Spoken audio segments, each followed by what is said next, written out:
Hello, my name is Jim James. Welcome to Speak PR. This is the podcast for anybody that's got value locked up in their organization and they're just looking for ways to release that with cost-effective and simple ways to do so using public relations. I've been an entrepreneur for over 25 years and running an international public relations agency as well. So on this podcast, I share tools and tips and case studies that I know work. Today, I'm going to talk about domain names and what is in a domain name and some aspects that you should think about if you're looking at buying a domain name for your business or your organization. I'm doing that with experience because I've just been buying the domain name for the Speak PR podcast today. So we're going to look at how many you should buy, how much you should pay, how you should protect it, and what does Google look for. Now, a domain name. What's in a name? As they say, a rose by any other name would smell just as sweet. Is it true that you have to own a vanity domain name or not? My view personally, having bought domain names now since 1995, is that the most important part about a domain name is the marketing. But there's a little bit more to it than that. So today I looked and purchased the speakpr.co domain name using GoDaddy.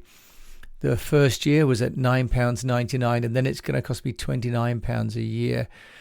Now, in the past, I have bought all the domain names that sort of complement something like, for example, EastWestPR. I bought eastwestpr.tv, eastwestpr.com.sg, eastwestpr.co.uk, eastwestpr.live, and so on. Now, what I found, though, of course, was that I was only putting content, really, on the eastwestpr.com website. And the idea that I had that search engines would find all these other domain names and I would route the traffic through to my final destination actually proved to be untrue, because the search engines don't just register and look for domain names. They only look for domain names with content on them. Speakpr.com is not available. That was my first choice. And if I'd been willing to pay $48 to GoDaddy plus 20% of whatever I was charged for buying the domain name, then GoDaddy said they could help me with that. I looked at speakpr.biz and .info and I could have bought those two for an extra £19 a year. I did look at speakpr.co.uk, but then I thought actually we end up with little subdomains. And as I've already got listeners to the Speak PR podcast in over 55 countries, I really want this to be a global offering, not just a local domestic one. I thought that then I would stick on speakpr.co, which is what I've bought. Then I found speakpr.inc, which I thought would be quite fun because of obviously the reference to getting print and getting ink in PR, which is the old expression for PR. So for £9.46, I bought that, a little bit of a gift to myself.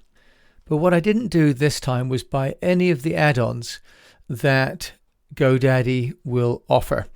So you have to be careful with GoDaddy because you can end up buying a $9.90 domain name and spending over $30 because they have you buy domain name protection, auto renewal, multiple years and so on. So now I just go for the very basic 1 year, see if it's going to work. No protection. I'm not worried about, they say 150,000 domain names are under threat each year.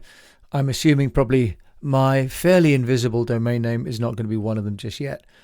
Now I'm doing this because eastwestpr.com is a domain really focused on international public relations, and the Speak PR program, which is a mastermind, is really starting to distract the main message for the PR firm.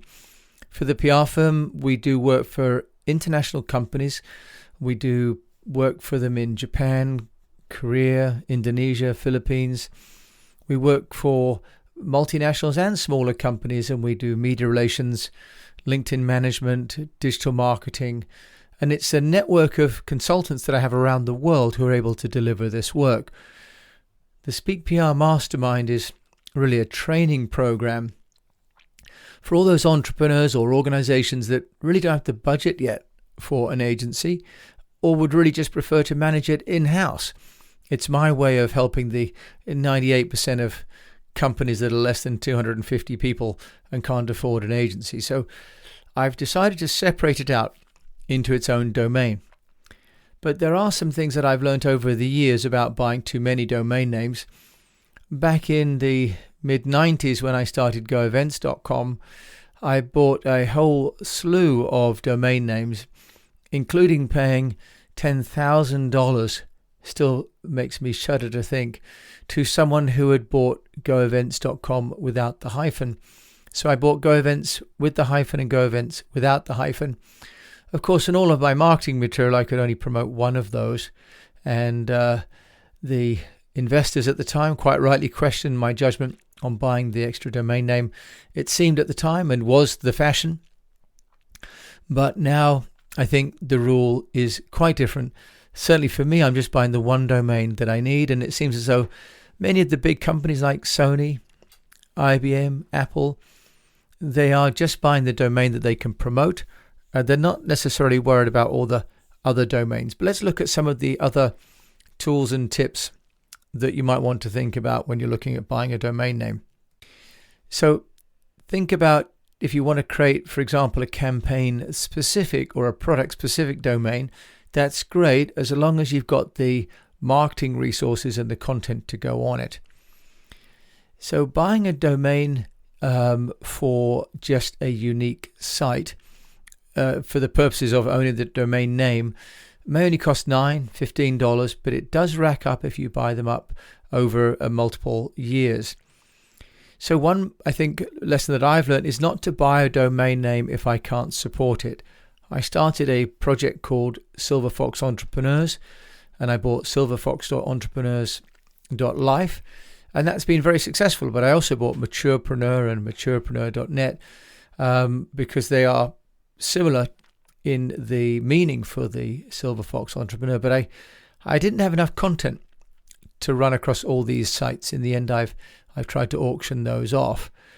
Another point is that boring names like dogs.com, pets.com, it's actually hard to brand those. If they're worth quite a lot of money, insurance.com obviously worth quite a lot of money, but those really are nouns. They are the name of a particular industry.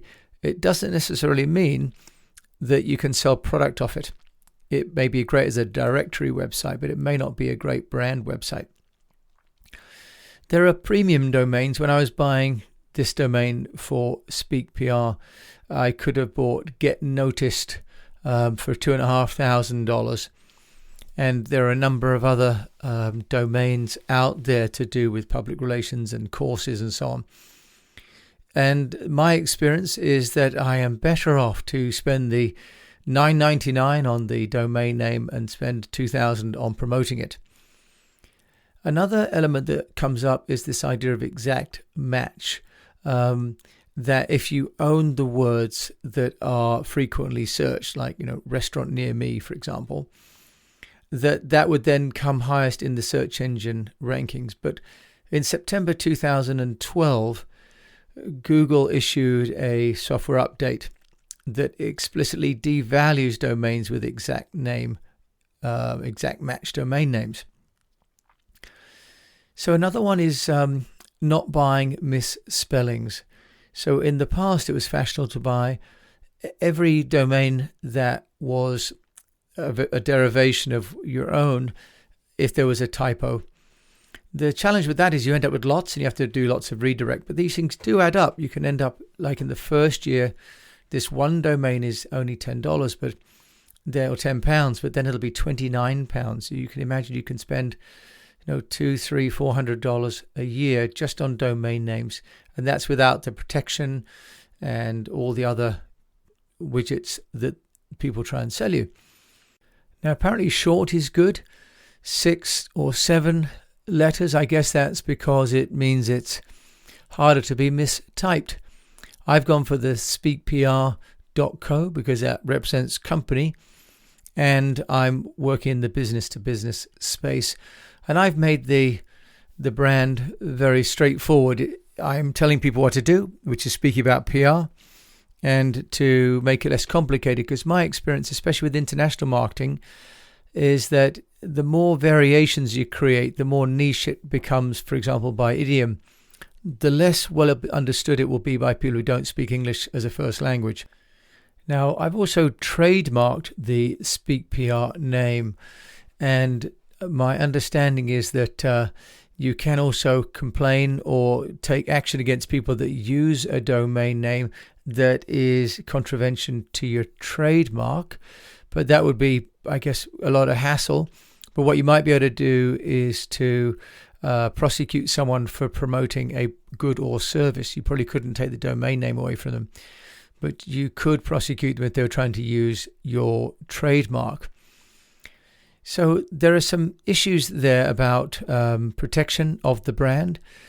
The view of creating a .net and a .com, those are the main domain names.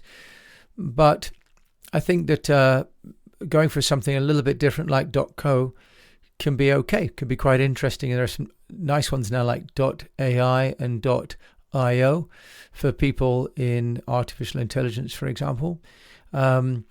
So those are also ones, along with the country ones, that are becoming popular.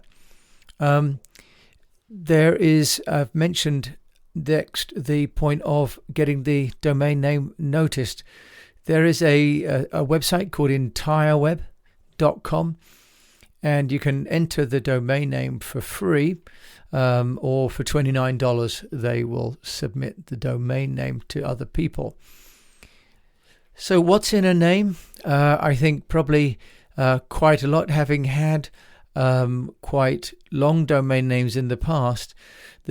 One of the functional problems with that is type it in. Another one is that when you have your own email account attached to the domain name, you end up needing to have an abbreviation because it is frankly just unwieldy. So I've also gone for speakpr.co because it's not too big on the business card and it's not too cumbersome when it comes to setting up email, and it says what I do. And I think the domain name is another example in internet marketing where it's worth just keeping it simple. Especially at the beginning when I don't really have much of a business, just an idea. I want to protect the basic idea, but spending too much money on registrations and protections and all kind of offerings that people like GoDaddy or Network Solutions have can just increase the budget that's better spent on promotion. So it's a short topic, which is domain names. There are people that make a living doing it. You can also auction your domain names. I've been trying to do that with some of the domain names that I bought for the Silver Fox Entrepreneurs. What I found about that is then you need to pay to become an auctioneer, and you pay a commission for doing that. And some domain names are worth having and selling, but most of them, it seems, really just sort of cannon fodder. eastwestpr.com now as a domain name is worth over $2,000, which is great, but of course I need that for my own business. So if you're looking at buying a domain name for your business, buy one that describes what you do, buy one that you can put content on, buy one that makes your life simple, and then move on and get on with putting out the content. So with that, I thank you for listening to this episode of Speak PR. My name is Jim James. We have a weekly newsletter. If you'd like to subscribe, please come to eastwestpr.com. We have a mastermind session that we are launching coming soon. You can check that out at eastwestpr.com/speakpr. And we are obviously podcasting. So do subscribe, share this with a colleague or a friend or anyone you know that's got value to unlock in an organization, if they can just find some simple and effective ways of doing so. And that is one of the ways that you can use a domain name, is to get noticed. So thank you so much for listening to this episode, and until we meet again, I wish you the best of health, a profitable business, and that you have a successful domain name registration, application, and traffic.